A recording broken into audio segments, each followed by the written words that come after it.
All right, everyone, welcome back. So, Oilers again. A few weeks ago, I made a video on the Oilers talking about just their slow start to the season. This was, I believe, before the Heritage Classic, and I believe that they could turn this around. Well, they have, and it's shown. They recently fired head coach Jay Woodcroft and an assistant coach, Dave Manson. And they have brought in Chris Nolbach as the new head coach and Paul Coffey as the new assistant coach. So we're gonna go through all that here. I'm gonna be honest. I don't like the firing of Woodcroft. This is one of the first signings, besides probably the Bruce Boudreau firing in Vancouver, that I don't like. I don't like this at all because I don't think Woodcroft was the problem, and it shows in his record. He had a very good track record in the seasons and in the games that he played. He had a very good coaching style with the Oilers, played well, and then the playoffs, it really wasn't there besides the conference finals run in his first season, which, he came in midway through the year, and then he made the second round last year, and obviously they lost to the Stanley Cup champions. I don't blame that on him, though. I don't blame the fact that the goaltending or the defense wasn't good enough. I don't blame him. If you want to fire someone in the staff, fire the goaltending coach. Fire the goalie coach. That is who you should be firing, not the head coach, because he is certainly not the problem. And it showed last night, too. That team was playing for Woodcroft. And I've seen a lot of things where Claude Giroux came out about DJ Smith saying he's not the problem. Casey Zizekas came out about Lane Lambert saying he's not the problem.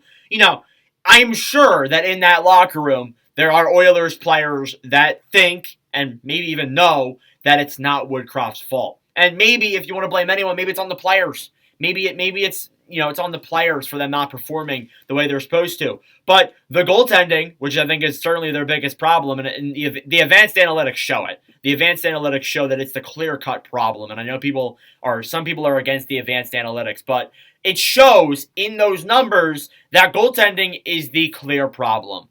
And that doesn't fall on Woodcroft at all. Woodcroft's job is to not go out and sign Jack Campbell to a 5x5 deal. He wasn't even around for that. But that's not his job.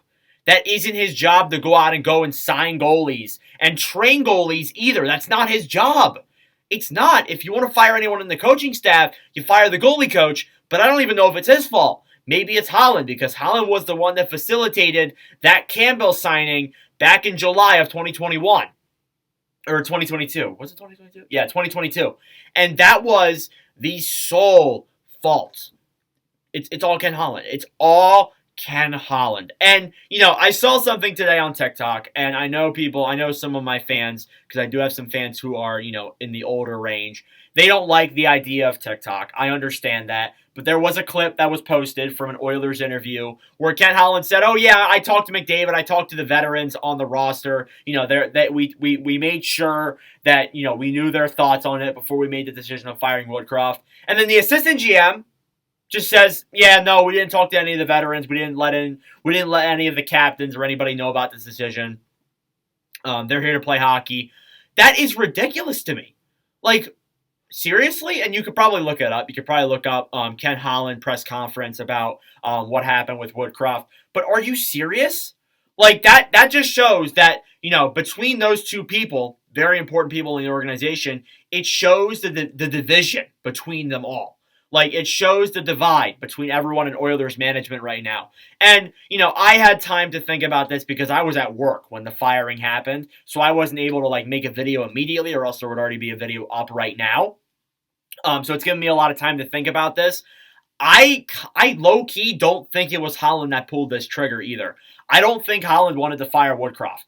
I don't think he would have, because if he would have, he probably would have fired him after the San Jose game. That probably would have been the move that they made.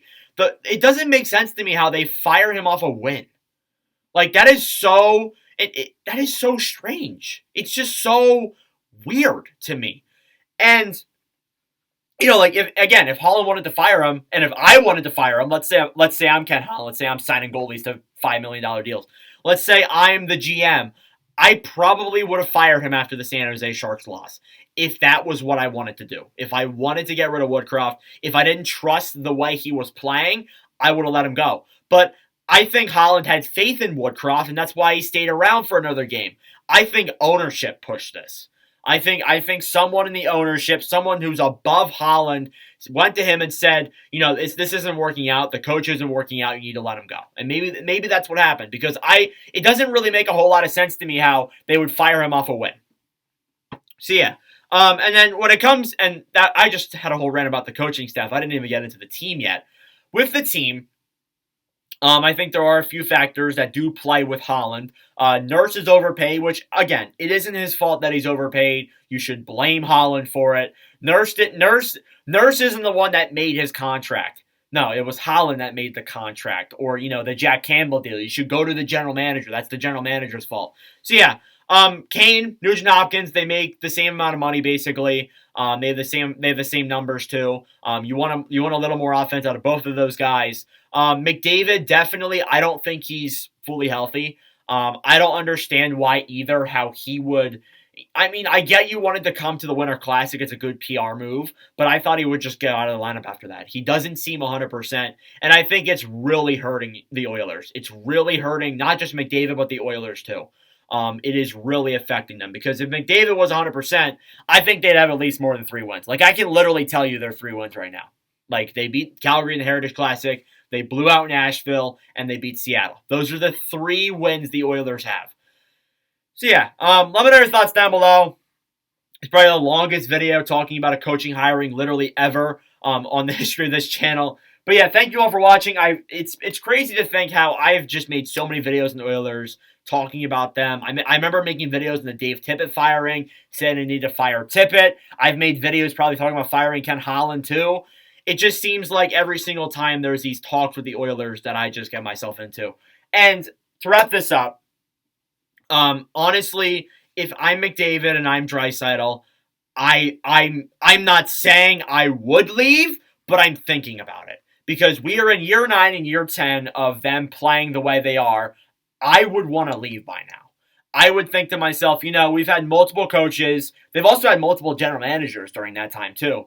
I'm probably thinking to myself, maybe it just isn't here for me. Maybe I can't win here. So I'm Draisaitl. I expire in 2025. I might be thinking to myself, maybe it's time for me to go. But, you can take that what you will. Anyways, thank you all for watching, and I'll see you guys in the next video. Adios.